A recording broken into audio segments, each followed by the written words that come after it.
시간 진행하도록 하겠습니다.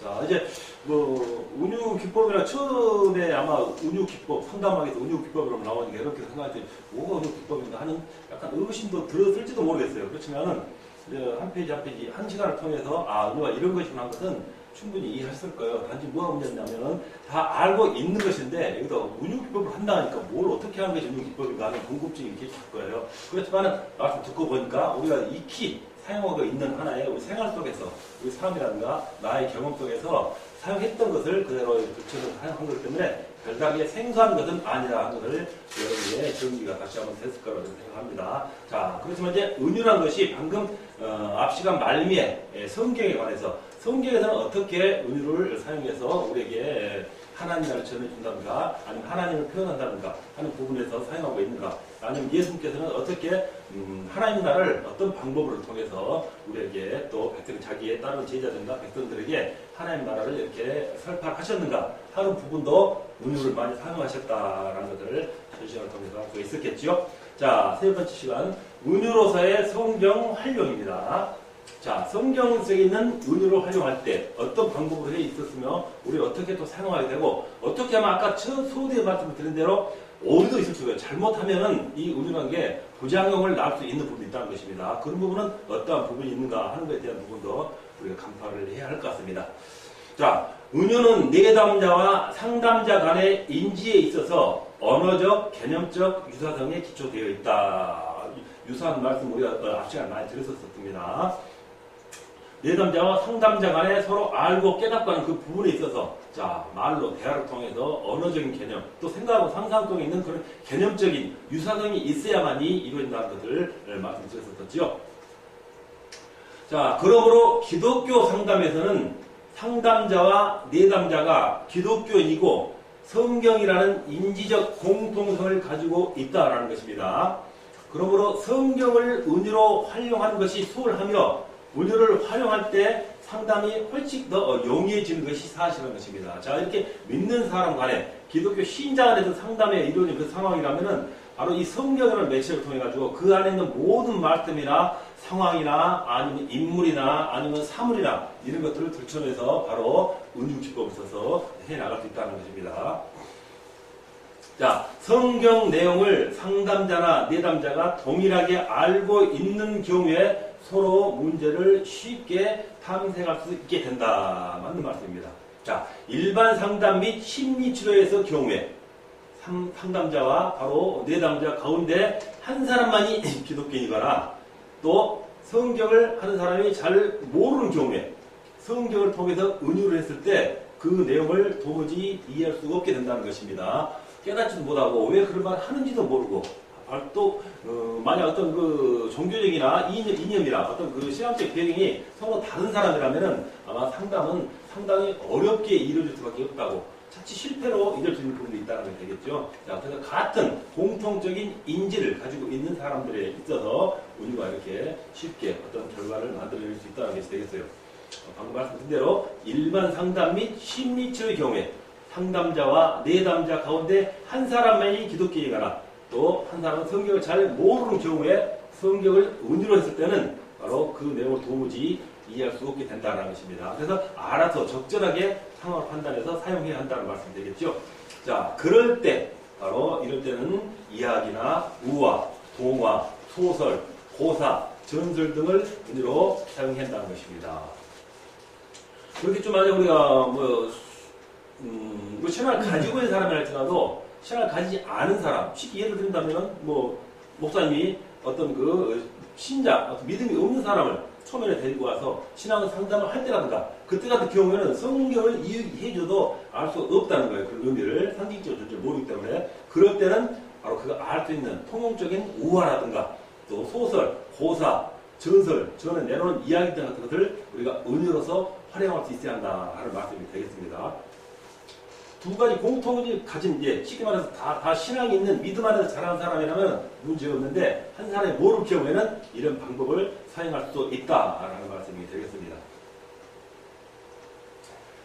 자, 도널드 잭슨은 그의 저서 목회 상담의 성경적 접근에서 다음과 같이 기독교 상담에서 내담자가 성경을 은유에 활용하는 것에 대해 설명하고 있다는 것입니다. 이 사람도 나름대로 성경, 기독교 상담에 있어서 성경을 사용하는 또 은유의 방법에 대해서 바로 설명했다라고 말하고 있습니다. 그는 기독교 상담에서 은유를 잘못 사용한 내담자들의 분석을 볼 때, 자, 은유를 사용했는데 잘못 사용한 내담자가 있다는 것입니다. 그런 사람들에 대해서는 어떻게 생각하는가 하는 부분이 되겠죠. 자, 잘못 사용한 내담자들을 분석해 볼 때 정신질환의 여부를 측정할 정도로 은유는 매우 잘못됐음을 지적하고 있다. 자, 내담자가 어떤 성격적인 은유를 사용해서 자기의 내면을 표현했는데 그 은유가 차칫 너무 잘못됐다는 것입니다. 즉 정신적인 세계를 의심할 정도로 잘못된 은유를 사용하고 있다는 것입니다. 그래서 이처럼 잘못된 은유는 바로 정신질환과 약간 이렇게 뭐랄까요, 그 문제가 있는 사람들에게서 또 흔히 있는 일로 분석된다는 것입니다. 뭐 여기서 영적인 문제를 다루지 아직 뭐 그 깊이까지는 상담을 내려가지 않겠습니다만 그런 부분이 있어서 영적인 문제가 있는 사람들이 같은 믿음이 있더라도 어떤 잘못된 해석을 은유를 해낼 수 있다는 말 되겠죠. 자, 예를 드린다면은, 자, 24세 된 여성으로 예수님께서 달란트 비유에서 우리에게 은유를 하신 그 말씀의 내용이 있죠. 그 달란트 비유에서 자기를 비유하면서 자신을 사악한 종이라고 은유를 표현하고 자기를 투사하는 여성 내용을 했다는 것입니다. 그러니까 달란트 비유에서 사악한 종은 왜 사악한 종이었죠? 그 달란트를 그냥 그대로 갖고 돌아왔었잖아요. 그래서 그런 종을 자기가 그렇다는 거예요, 이 여자가 지금. 이 여자가 은유를 자기를 은유할 때 그랬다는 겁니다. 그럼 뭘 어떻게 했는가 하는 물어보면은 아니 정신병적으로 의심해 볼 만한 내용이 돼요. 자, 그녀는 자기 자신의 경우에 주인은 남편이라고 했습니다. 그리고 자기 자신은 종인데 하나님께서 자기에게 외모적인 달란트, 즉 육적인 달란트나 어떤 그런 감각적인 어떤 그런 달란트겠죠. 그런 걸 주었지만 자신은 그걸 개발하지 않았다는 거예요. 그래서 이런 것을 그 달란트를 문명하게 이거 둔 것으로 믿고 있었다는 것입니다. 그래서 자기는 그렇지 않았기 때문에 자기는 비성경적으로 살고 있다. 이렇게 말을 한다는 거예요. 분명 잘못된 것이죠. 웃었지 않습니까? 그렇죠. 그 달란트를 그렇게 하면 안 되죠. 자기의 재능을 그대로 숨겨놨다는 거예요. 그렇죠. 그 재능은 잘된 재능이 아니라 잘못된 재능. 영적인 재능이 아니라 우리 육적인 재능을 그 달란트에 비유해서 자신을 비유하고 있다는 것입니다. 이건 분명히 잘못됐다. 그래서 은유라는 게 잘못 사용하면 이렇게 자칫 자기 내면 세계를 이렇게 완전히 다른 방향으로 표현해낼 수 있다 하는 부분이 있다고 말씀드리겠습니다. 또 자, 둘째 사례는 구약 성경에서 야곱과 라헬 그리고 레아의 이야기를 좋아하는 경우예요. 자, 물론 아까 뭐 보통 사람 같으면은 뭐 인지를 올바른 인지력을 가지고 있는 사람이야 그래서 그렇겠지만 잘못된 지금 은유의 사례를 지금 얘기하고 있는 거기 때문에 정신 분석학적으로 문제가 있는 사람이라고 분석됩니다. 그래서 라헬과 레아 이야기를 좋아하는 경우인데 이 여성은 자신이 좋아하는 남성을 언니도 좋아하는 사례라는 것입니다. 그것도 말이 되긴 되죠. 성경에 비춰볼 때.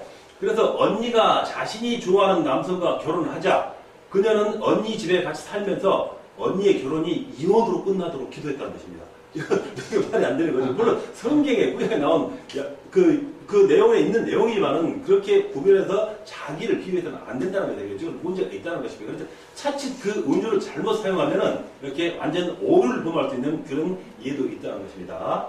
자, 셋째 사례는 25세 된 녀석으로 5세죠. 어린아이.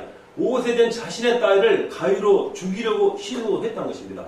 물론 먼저 정신적 문제가 있었겠죠. 자, 그래서 그러니까 목사님께 말씀을 들을 때 목사님이 이삭을 제물로 바치라는 설교가 있지 않습니까? 바로 아브라함에게 하나님께서 그 설교를 말하는 거예요. 그래서 그녀는 자신의 자녀를 하나님에게 주님께 제물로 드리라는 부르심을 받았다는 거예요.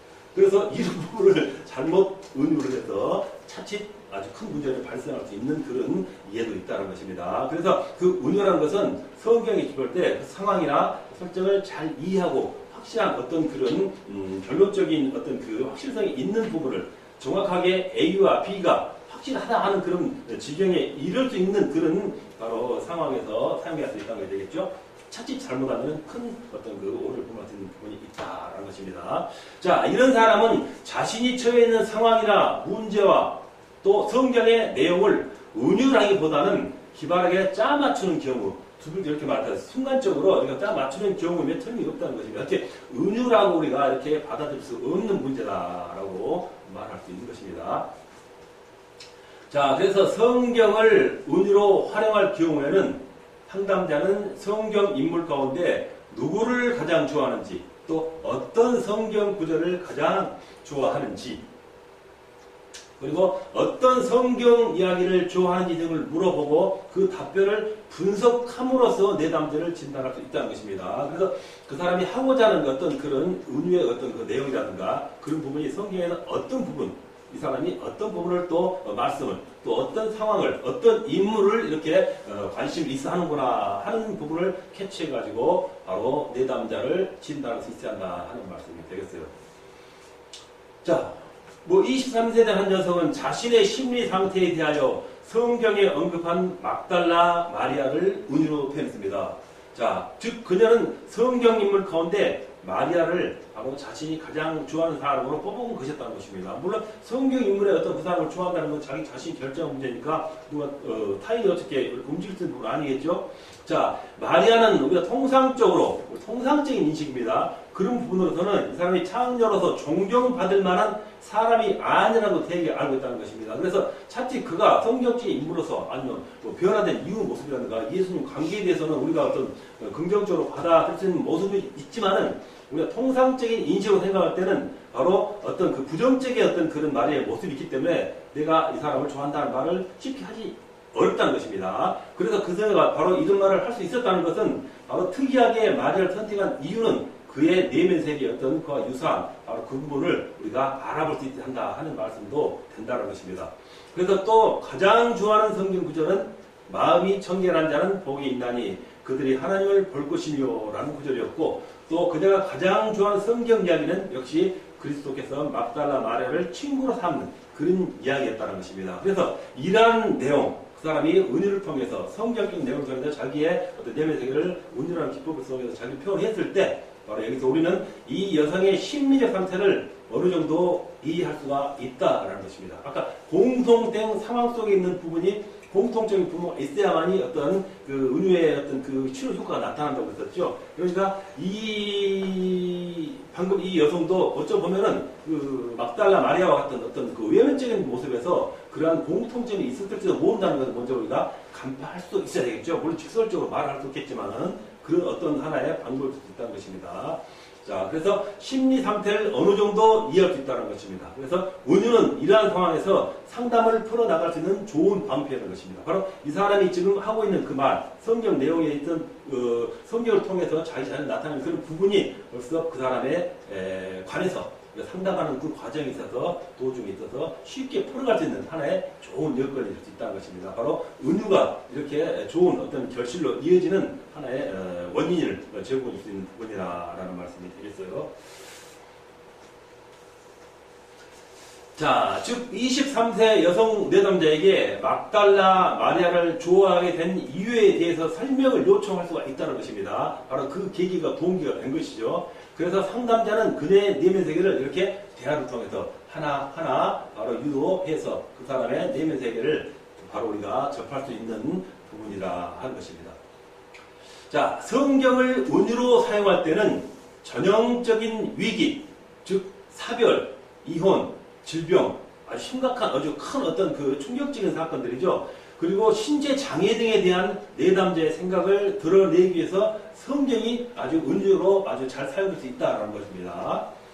자, 성경에 기록된 다양한 이야기 가운데 자신의 절망 상황을 대변할 수 있는 이야기를 내담자가 선택해서 은유로 드러나게 된다는 것입니다.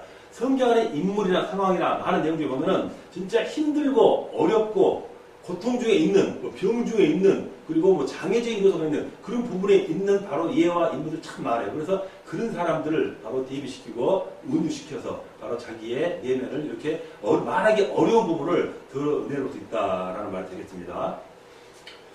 자, 그래서 상담에서 성경 활용의 가장 많은 방법 가운데 주요한 세 가지 요소, 바로 위로, 교육, 진단이라고 말합니다. 자, 아까 같은 지금 과정이 되겠죠. 그 과정에서 바로 위로를 먼저 반드시 필수적으로 되고 있고, 또 그 사람을 지도해야 할 수 있는 교육적인 부분도 있어야 되고, 또 그 사람의 내면을 바로 말하지 않았더라도 먼저 그 내용을 간파할 수 있는 그 진단이 바로 필수적으로 필요하다라는 말이 되겠습니다. 자, 기독교 상담에서 성경을 은유의 방법으로 활용하는 것에 대하여 상당한 의견 일치에 도달하고 있는 것 같다. 두 방법이기 때문에 상담하기 위해서는 반드시 필수적인 어떤 그 부분으로 이제 자리 잡고 있다라는 말씀이 되고 있는 것 같아요. 내담자의 문제를 드러내게 하거나 분석함에 있어서 성경에 있는 내용은 은유에 활용할 수 있는, 바로 은유로 활용할 수 있는 귀중한 자원이 되며 도움이 된다는 것에 일반적으로 동의하고 있다는 것입니다. 그래서 바로 성경 내용이 우리 기독교 상담에 있어서는 바로 좋은 은유의 하나의 부분으로서 이렇게 활용될 수 있다라고 이렇게 점차적으로 의견 모아지고 적극적으로 사용할 수 있는 그런 시기가 이게 됐다라는 말이 되겠습니다. 자, 이번에 4번 은유의 일반적인 예를 우리 한번 알아볼 수 있도록 하겠습니다. 자, 은유의 일반적인 예. 자, 아동은 7세 내지 9회부터 은유를 사용하는 것으로 나타났다. 자, 은유라는 것은 아까 A, B 아니면 어떤 사물이나 어떤 자기와 비슷한 어떤 유사한 상황이나 어떤 존재들 그런 것들을 비교해서 어떻게 사용하는 방법을 말씀드렸었죠. 그렇지만 이것이 언제나 아무나 따는 게 아니라 어린 아이도 바로 7세부터 7세, 9세 때 그 정도 돼야만이 이제 은유를 사용한다 하고 이렇게 나타났다고 말씀하고 있는 것입니다. 그렇겠죠. 어린애 30살 때는 모르죠. 뭐 있는 직설적인 것밖에 생각 못 하기 때문에 비유라든가 그걸 못 할 거예요. 그렇지만 7세 그때 이제 초등학교에 들어가면은 요즘 초등생은 너무나 영악해가지고 우리가 말을 못 따라가죠. 그렇기 때문에 너무나 이런 말을 잘해요. 은유를 보고 듣고 보는 게 많아서 모르겠지만은 얘들도 7세 9세면은 그런 은유를 사용할 수 있는 시기가 온다는 것입니다. 자, 그렇다면 상담자는 대개 학령으로 볼 때, 초등학교 저학년 학생을 담당할 때 예를 들어서 그들을 통한다면은 너의 기분이 지금 무엇과 같다고 비교할 수 있냐라고 물어봄으로써 은유를 활성화하고 있다는 겁니다. 그 애를 지금 어떤 직설적으로 그의 어떤 심리 상태를 알고 싶은데 그애가 어떤 자존심에 대한 문제라든가 아니면 내면적인 문제, 남이 알기에 좀 이렇게 부끄러운 문제, 그런 문제 있는 아이를 상담할 때는 바로 그 직접적인 물어보면은 얘가 그거만 느낄 수 있으므로 바로 이런 말씀, 너의 기분이 지금 무엇과 같다고 비교할 수 있냐 하는 질문, 은유죠. 이런 걸 통해서 바로 그에 대해서, 바로 그 아이에 대해서 그 상담을 유도해낼 수 있는 그런 부분으로 활용할 수 있다는 것입니다. 예를 들어 뭐라고 그럴까? 어린이한테 물어보면은, 그렇죠. 아주 얘가 쉽게 말해서 가다가 배가 고파서 어디 길가에 가다가 나무를 훔쳐 먹었어요. 몰래. 어린이가 그럴 수 있지 않겠습니까? 이렇게 허락 맞춰 먹었는데 그런 경우에 따라서 질책을 너 안 돼, 너 도둑이면 안 돼 하면 안 되잖아요. 그렇기 때문에 어떤 비유적인 상담으로 너는 지금 너의 자신을 볼 때 뭐라 생각하냐 하는 자신에 대해서 물어보면은 이제 적당한 말을 얘가 표현을 내겠죠. 아니면 뭐라고 할까요? 장발장 너무 수준이 높다 그런 것을 어린아이 때는 조금 더 순수한 마음으로 자기 마음을 어린아이처럼 표현을 할 거예요. 그래가지고 대화를 주면서 그 애를 이렇게 올바른 길로 바꿔주는 어떤 그런 은유적인 기법도 사용할 수 있다는 말씀이 되겠죠.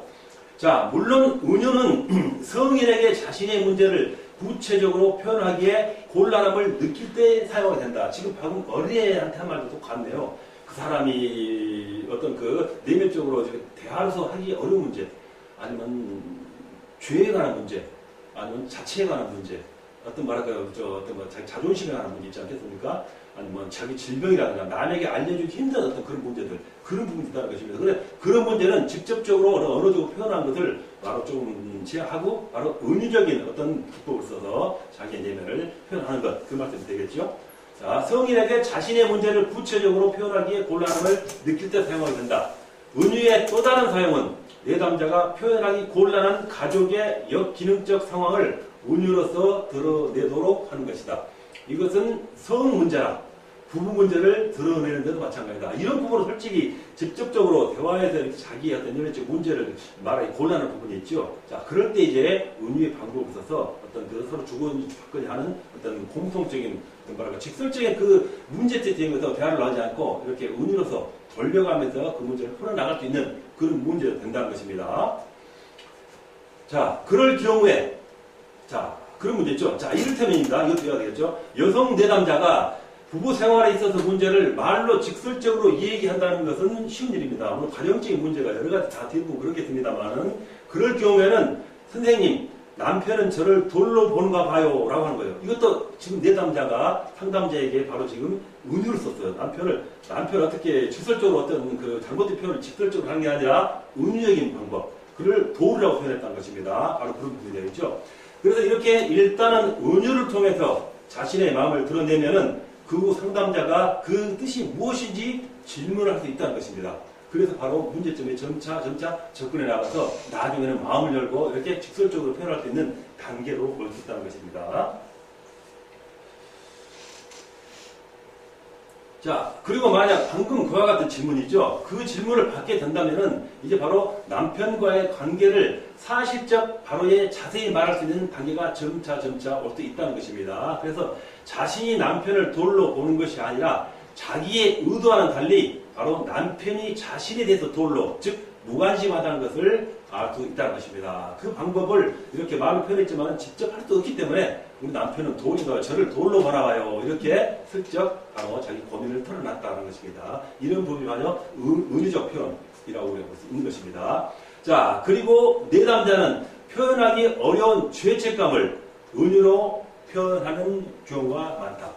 죄라는 것은 안 되죠. 감추고 싶은 것이 죄지 않겠습니까? 그리고 죄라는 것은 남 드러나게 해치는 죄는 없어요. 다 감췄는데 아무도 모르게, 물론 하나님이 아시지만은 그 죄를 바로 이렇게 상대방이 같은 인간으로서 드러내는 것은 힘들다는 거예요. 그래서 은유적 표현으로 자기 죄를 드러내는 경우가 많다는 것입니다. 자기가 배신을 했어요.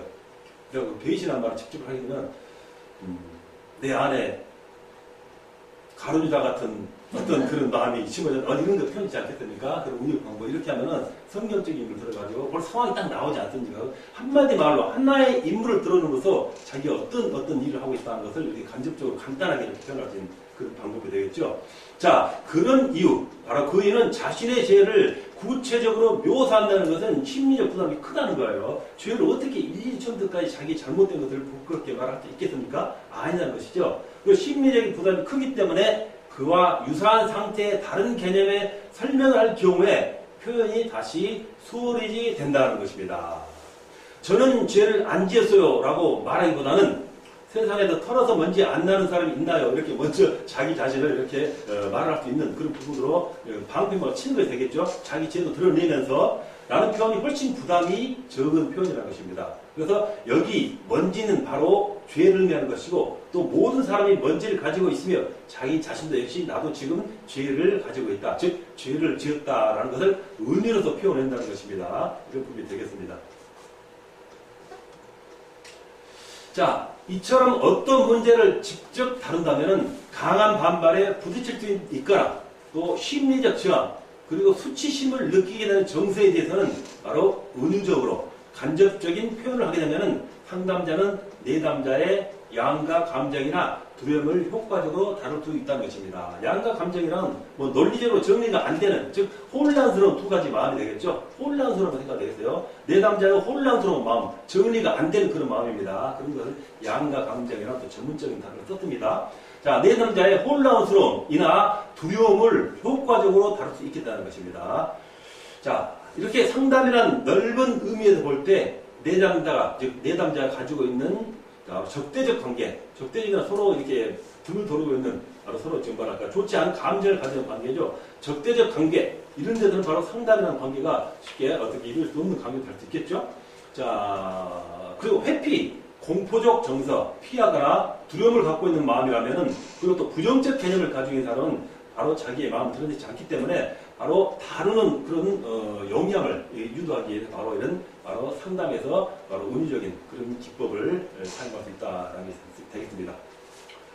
자, 내담자가 이러한 적대적이고 부정적인 정서를 어떻게 이해하고 반응하고 있는가를 상담 현장에서 드러내는 건 대단히 의미 있는 일도 마찬가지죠. 자, 상담하는 데 있어서 그 사람에게 자, 문제적 표출을 드러내서 어떤 문제 실마리를 풀어 나가야 되는데 바로 이러한 부분이 지금 드러나지 않는다면은 바로 문제가 된다는 것입니다. 그래서 은유를 바로 사용해서 이렇게 쉽게 풀어 나가는 그런 방법은 대단히 의미가 있다라는 해석이 되겠습니다. 상담자가 은유를 사용할 때 은유가 개인적 또는 가족의 독특한 표상과 부합하는 경우 대단히 효과적이다. 이것은 일종의 직면일 수 있으며 직면이 아니라면 은유를 통해서 자연스럽게 내담자를 직면시킬 때 바로 더욱 의미 있는 상담이 될 것이다. 자, 가족의 독특한 표상과 법하는 경우 대단히 효과적이다. 이것은 일종의 직면. 직면이라는 단어를 우리가 저번 시간에 했죠. 죄를 알게 하는 걸 직면이라고 했었습니다. 바로 직면 같은 것은 어떤 죄를 바로 직설적으로 하면은 솔직히 부담이 커요. 자칫 잘못하면 상담이 도중에 끝나버릴 수 있는, 아니면 부담 때문에 그냥 되돌아서 다시는 오지 않아버릴 그런 상담에 실패를 올 수 있다는 것입니다. 그래서 이런 직면 같은 경우 직면시키지 말고 은유를 써서 자연스럽게 바로 그 내담자가 죄에 직면할 수 있도록, 죄를 깨닫게 만들 수 있도록 해주는 그런 부분이 의미 있는 상담이라고 말씀드릴 수 있습니다. 자, 이렇게 은유라는 부분이 바로 상담에 있어서, 또 상담 치유에 있어서 은유 치유라는 바로 기법으로 우리가 빗대어서 이렇게 말을 하고 있는데요. 지금 한 시간 동안 은유가 이러이러한 방법으로 사용되고 있고, 또 성경에서는 어떻게 우리가 사용되고 있고, 자칫 잘못하면 은유라는 것은 부작용이 있을 수 있기 때문에 그 부분과 상황을, 또 그 사람이 가지고 있는 여건을 잘 파악해서 잘 사용해야 한다라는 부분을 우리가 이 시간까지 배워본 것 같습니다. 다음 시간도 역시 또 은유 기법에서 계속 연결되어 나가도록 하겠습니다. 자, 오늘 배운 것을 또 복습한 시간으로 여러분 준비하겠습니다. 네, 여기 있습니다. 교대로 등단했습니다.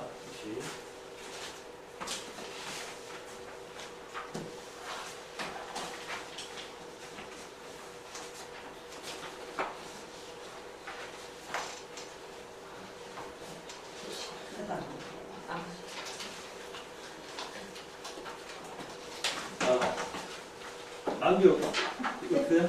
제가 큰 글씨 써야 되는데 그건 또 이렇게 불리한 거 찾아야 돼요. 아유, 그 안경 안 보여. 써야 돼요, 저런. 근데 요즘은 이 뭐죠? 너 백내장이 뭐지 백내장이요? 여러분 노래 잘하십니까? 저거 끼는 그게 백내장이에요? 네. 그게 시리가 관계 있나 그게? 여기 끼니까 앞에 안 보이도 헛보여가지고. 그리고 초점이 안 맞거나 그래요. 근데 먼 데는 또 보면 레지 속 보이거든요. 수술 했는데도 별로 낫지도 않네. 그래서 백내장이 여기서 치료가 관계해서 요새 병원 가면은 난시 안 보이는 거 있잖아요. 이거 치료가 쉽게 고친다고 그러더라고요. 그런데 백내장인지 녹내장 녹내장 말고 백내장. 확인을 해요. 네, 이거 하겠죠. 근데 백내장은 내가 불편을 안 느끼면 수술 안 해도 돼요. 근데 시각적으로 이렇게 안경을 뭐 떼야 이게 가까이 보이니까 그런 문제도 요즘은 발달해가지고 보험도 돼가지고 쉽게 한다고 하더라고요. 렌즈를 껴요. 이걸 하고서 레이저. 렌즈를 그래가지고 어디에서 목사님들 했는데 네. 그게 그러니까 저거 들었냐 물어보더래요. 보험 그거 들었냐 실비. 그래가지고서 여기다 렌즈를 삽입시키고요. 돈 수술해가지고 노안을 못 내는 거죠. 백내장이라 노안. 그 말도 됐죠. 그 말도 되고. 여기 지금 문제가 있다고 그래요? 아니요. 좋은 사람 많이 있다고 그러더라고요. 물론 많이 하는데. 아니 저도 백내장 수술을 했거든요. 한 2년 됐는데 첫 번째 불편한 거는 햇빛을 잘 못 나가요.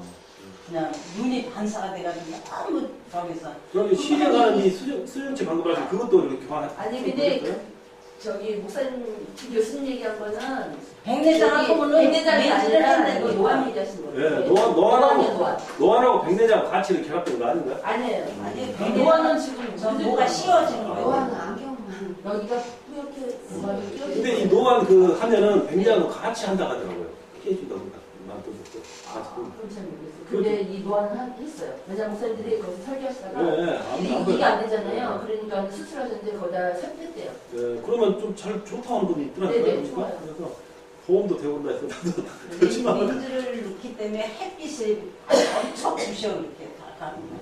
그럼 그 노안도 요즘 쉽게 하신대요. 한번 알아보세요. 만약 그 어려움이 계시면. 근데 거기 그 원장님이 뭐 저기라던데 방문관에 그래가지고 그 계좌를 했다고 그렇게 얘기해요. 일반적으로 하는지는 모르겠어요. 갔다 오신 분이 빨리 하세요 그러던 게 저한테 나 지금 네네. 얘기했더니 보험도 되고 그러니까 빨리 가시라고 하더라고요. 별것도 아닌 것 같아요. 근데 조금 그렇죠. 그러니까 이 안경에서 바깥에 나가면 껌게 되잖아요. 너무 눈이 부시니까. 빛이 너무 많이 들어오는가 보죠. 그럼 선글라스를 좀 끼고 다셔야겠네요. 그렇죠? 안경이 그렇게 그런 아. 안경을 끼워요. 이게 이런 데 들어오면 도로 하얘지고 네, 맞아요. 옆에 나가면 검해지고. 예, 맞아요. 자, 보겠습니다. 여러분 대충 뭐 안에 읽은 내용에서 답을 쉽게 낼 수 있을 것 같아요. 자, 상담학의 효과 정진을 위하여 상담 방법이 점차 세밀화 또는 구체화되었는데 이러한 연구를 일컬어 이른바 미시적 상담입니다. 자, 광범의 포괄적 상담이 아니라 포괄적이 아니라 그 세부적, 부분적으로 집중 연구하는 그런 부분을 하는 거죠. 미시적입니다. 미시적. 자, 여기. 자, 2번. 근래 미시적 상담에서는 그렇죠. 은유에 대한 연구 하도록 하겠습니다. 지금 우리가